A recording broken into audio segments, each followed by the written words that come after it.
I don't know when or even why it started, but the eyes of the deer I see in the park don't reflect the shine of my headlights anymore. Maybe it's an odd thing to have noticed, and maybe it's odder still to point it out, but it's something that's been on my mind for the past week. I work third shift at my job. I always go in when it's bright and leave when it's pitch black.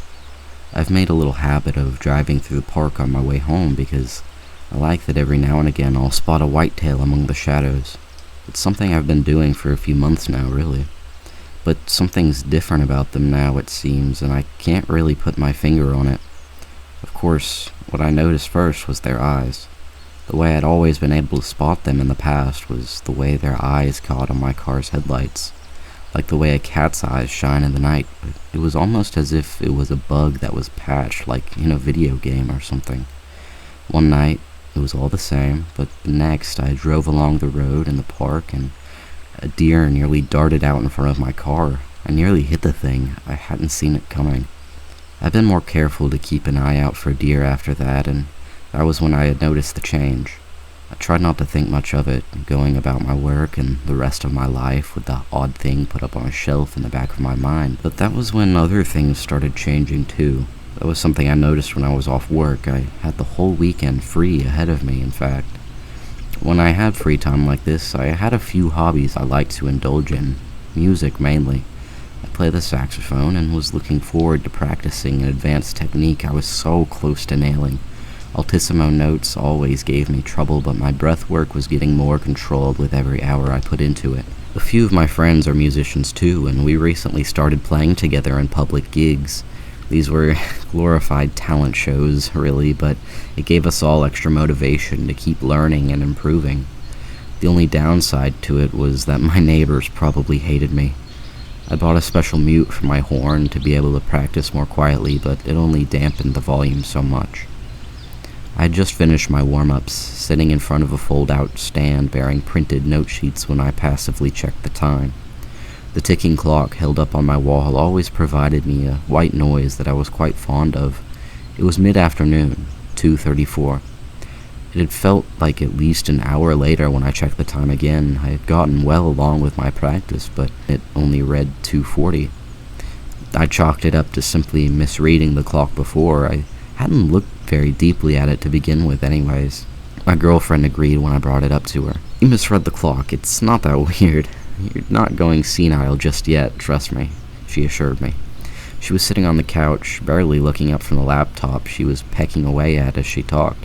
She was so relaxed, so unbothered, I couldn't have possibly given the remark a second question. It was nothing. We moved on to talking about plans for dinner that evening. Work the next day carried on as usual too. It's a security gig, and the night shift specifically, it's not very demanding at all. The most engaging work I really have to do is walk around the premises occasionally. A 22-story building outfitted with cameras inside and out, but most of the time I'm sat behind a screen and simply trying to stay awake and alert. The building's rented out by quite a few businesses, but they're all closed this time of night. The only people that come in and out are the people I take the torch from when my shift begins and the people who take over for me when my shift is done. An uneventful 8 hours. It's easy money. On the drive home, I saw very few deer. The ones I did see at the edges of the darkness, the headlights of my car couldn't quite illuminate. They didn't reflect the lights in their eyes. Maybe it's always been like this, I wondered to myself. Maybe before it was a trick of the light. It doesn't hurt anyone, at least. The world won't end. It's odd, but inconsequential. I ended up losing track of time the next day, this time at work. I like to think when my hours are being calculated and paid for, I can keep pretty good track of them in my head. Even if I'm not keeping an eye on the clock, by the time my shift is nearing the end, I can usually feel it. But this shift, when I had that same feeling, I checked the clock and I was only halfway through. Inconveniencing, that was my first thought. I'd been looking forward to getting some sleep. It hadn't come so easily to me the night before, but I gritted my teeth and bore it for the next 4 hours. Afterwards, I slept like a rock into the afternoon. My girlfriend voiced her concerns about me ruining my already questionable sleep schedule, but I played it off. As far as I was concerned, it was morning, so we went out and got breakfast for dinner, and all was well. It was a few weeks later when one of these other minor but still incredibly strange things happened. I'd fallen asleep after work one morning, but when I woke up, everything looked different. It was subtle, so much so I must have been making it up in my head, but when I opened my eyes, the sunlight that was filtering through the bedroom window seemed brighter. It was more golden than it usually was. My girlfriend was beside me, not sleeping, but still wanting to be with me, and noticed I was awake. "Hey," she said. "Hey," I returned, gaze glued to the window. "It looks beautiful today. It's like the sky's brighter." "It is daytime," she commented, but I found it hard to laugh along, because even if I didn't quite know how to put it into words yet, that wasn't quite what I meant. No, like it's got more color to it, like more saturation or something, one of those Instagram filters maybe. She seemed to consider this carefully. Then she asked, "Are you feeling alright?" I told her I was, but she still had a firm raised eyebrow aimed at me. It faded only later when we pushed the topic aside and I made us lunch in the apartment. I couldn't get it out of my head that the overhead light seemed brighter than usual too. The food in the fridge was almost more vibrant as well. The labels seemed more defined. The greens were greener and the yellows were more golden. Some weird trick of the light maybe, or maybe my girlfriend had changed the bulbs the day before while I'd been at work. It didn't bother me, at least. The vibrancy of the colors was almost mesmerizing. It kind of reminded me when I used to have migraines as a kid. Everything that came through my eyes was harsher then. It almost felt like that, but just without any of the pain attached. I kind of liked it. I mentioned these thoughts streaming idly through my head to my girlfriend again as we sat at the kitchen counter, eating. "This tastes more, well, more, too. It's all more today." "I think you need more sleep," she teased. "Or maybe you're getting too much. Are you sure you're feeling alright?" I waved her off again. I was feeling fine. Thank you for your concern.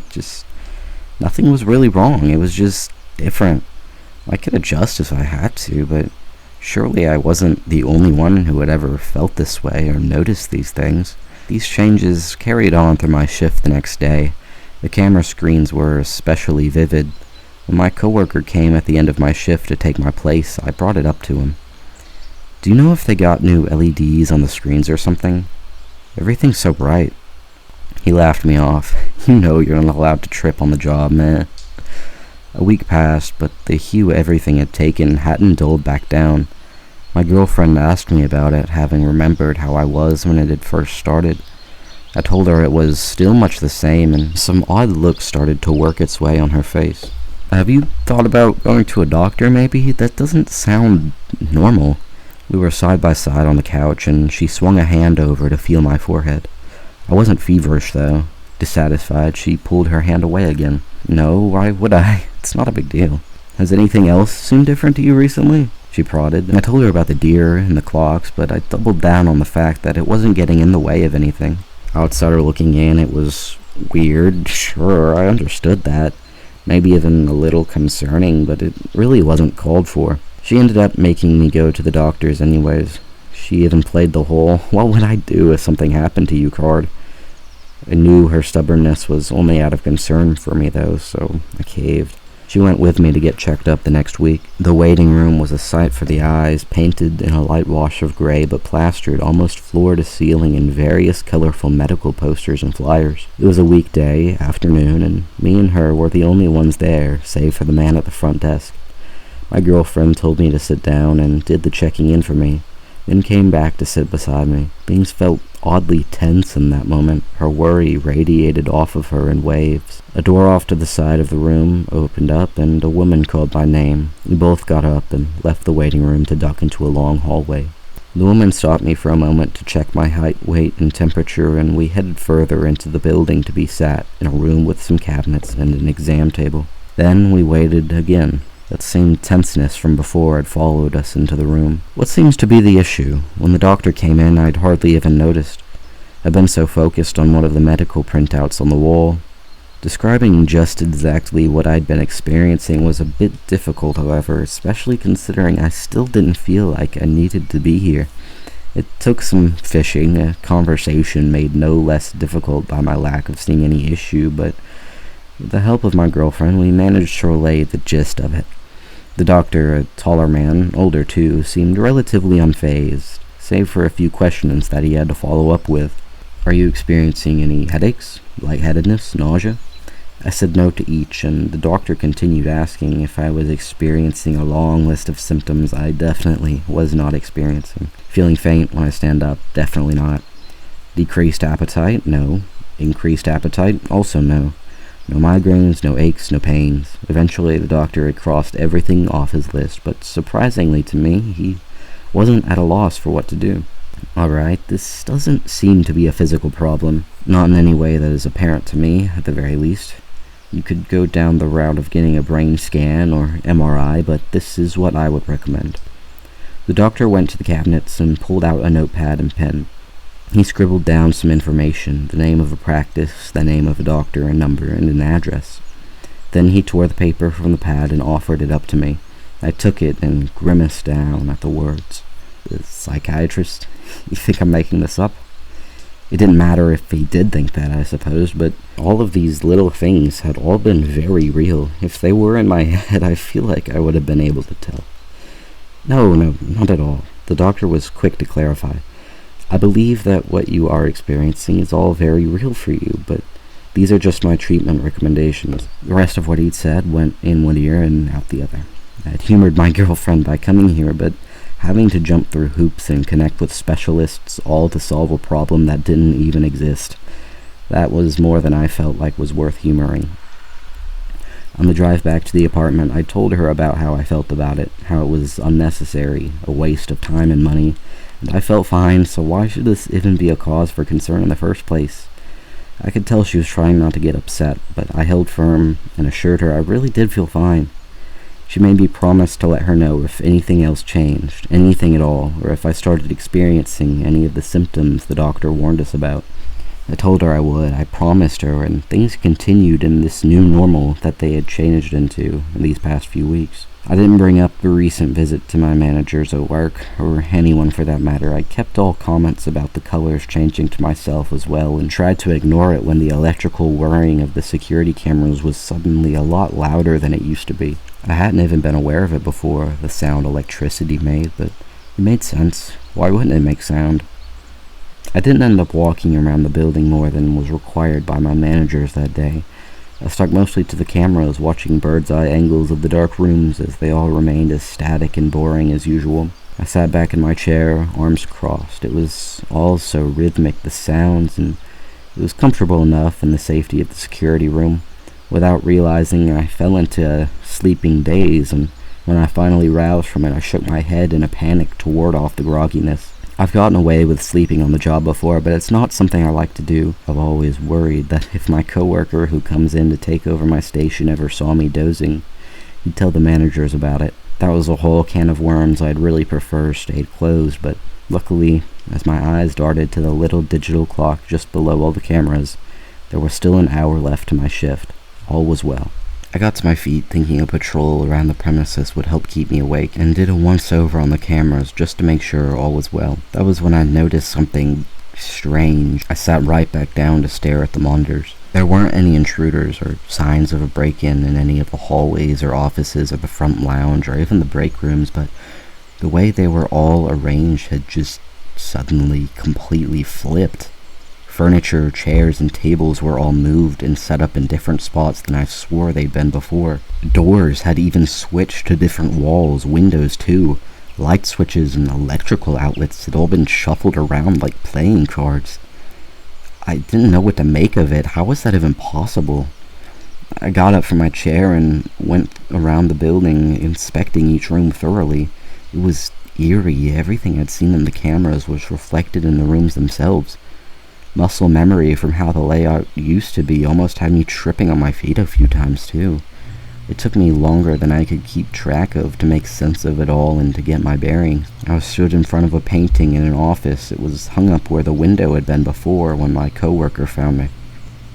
Hey bud? This tone was wary. "Your shift is over." I nodded, so caught up in my thoughts that the movement was probably too subtle to be noticed, but remained quiet. "Why did they move the windows? You noticed it too, right?" My coworker fell silent behind me. What? Noticed what? I turned to look at him. There was an odd expression on his face, something I couldn't quite recognize. The rooms. They've all been moved around. They didn't tell me.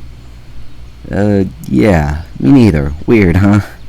He didn't sound very convinced at all. Come on back to me with the security room, yeah? You still gotta get your stuff and clock out. I threw a glance back at the painting before leaving. I thought maybe I'd be able to spy the seams in the drywall where they must have patched the window, but it was too subtle to spot. They must have sanded it down really well before they painted it over. When I arrived home, my girlfriend told me I looked like I'd seen a ghost. I told her about the furniture being rearranged and how I hadn't had any warning about it, and quite honestly, it had spooked me. Aren't they supposed to let you know when they do stuff like that? She voiced exactly what had been on my mind. Yeah, they didn't tell me anything about it the day before, or at the beginning of my shift last night. It's fine, I guess. It's just kind of funny. Funny how? She pressed, and I shrugged. I don't know, it all changed so fast. I don't know how I didn't realize it before, I guess. I'd gone practically the whole shift without noticing. I don't really know how they managed to move the doors and windows either. She'd fallen silent now, considering my words carefully. I could tell something important was working its way to her lips. I could tell she was thinking about a way to say it carefully. Do you remember what you promised back when we went to get that checkup?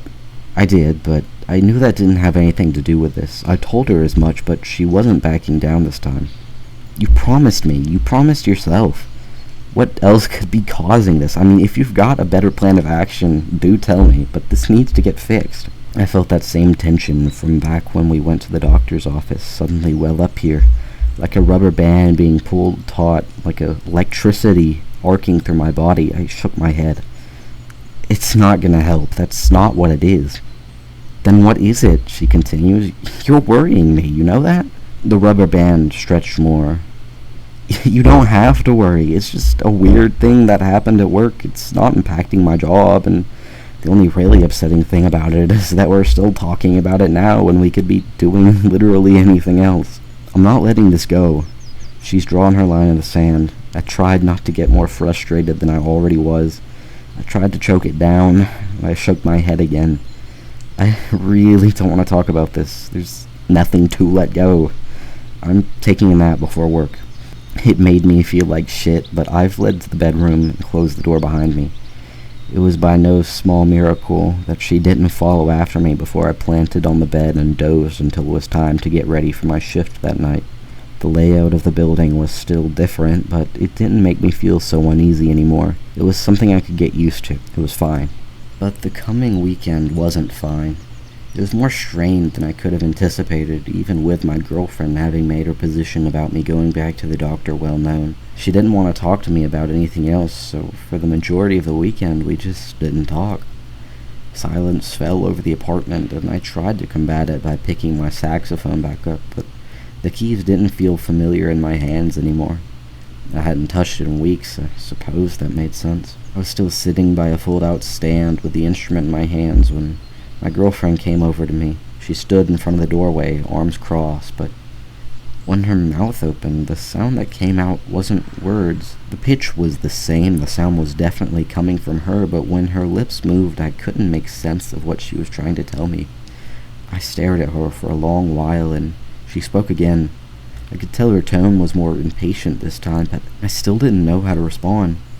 She repeated herself, angrily this time, and I spoke in a low whisper. You're not making any sense. She threw a nasty glare at me, then stormed from the doorway.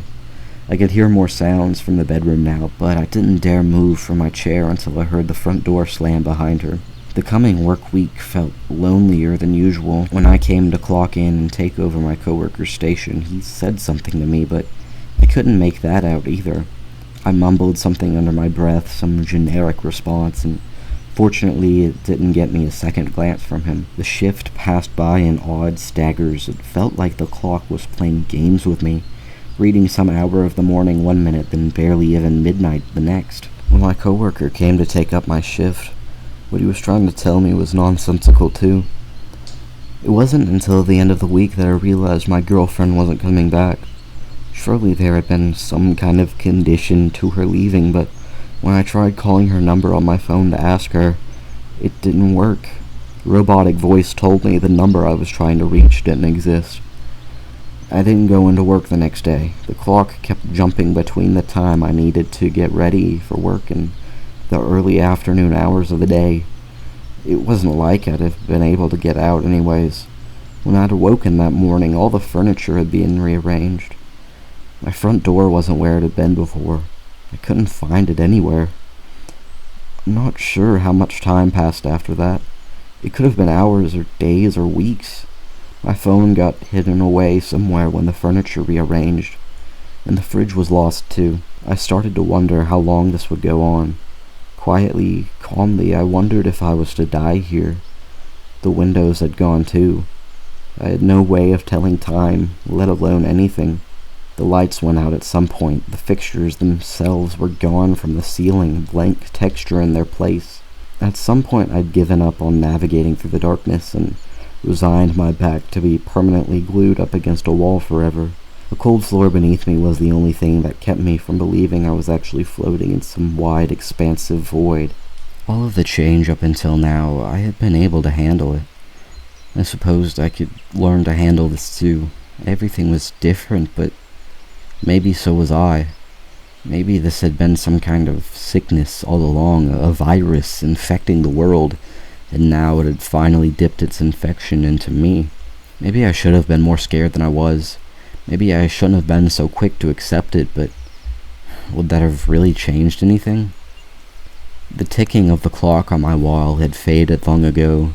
The air conditioner didn't cycle on anymore either. The only noise around me was the occasional ringing in my ears. I used it to mark the time, not in any traditional sense, but in a way that made sense to me. Its own cycle, ebbing and flowing over and over, again and again. Silence, then ringing, then silence, then ringing, then something rustling? Wind, birdsong. I blinked, and hairline cracks, lights shining down through a closed door, appeared in front of me. I stood up and made my way over to it. I reached for the doorknob carefully, like it might turn to sand between my fingertips, but it held firm, and when I turned it, the door swung open to reveal a beautiful sight. Golden rays of sunlight filtering through cottony clouds, the barest hints of a sunset, tinged where the sky met the tree line, a pinkish-orange color. The trees were green, and cicadas buzzed all around me. Plush grass welcomed my arrival. I don't know what happened to the apartment as I laid down on the grass and breathed away the knots in my stomach. Out of sight, out of mind, I guess. The sunlight warmed my skin, and I saw people walking along trails in the distance. A lake laid farther off too, but a tap on my shoulder from behind distracted me. It was my girlfriend. I still couldn't recognize the expressions that had painted her face, but when she spoke, it was the most beautiful sound in the world. "Hey, are you okay?"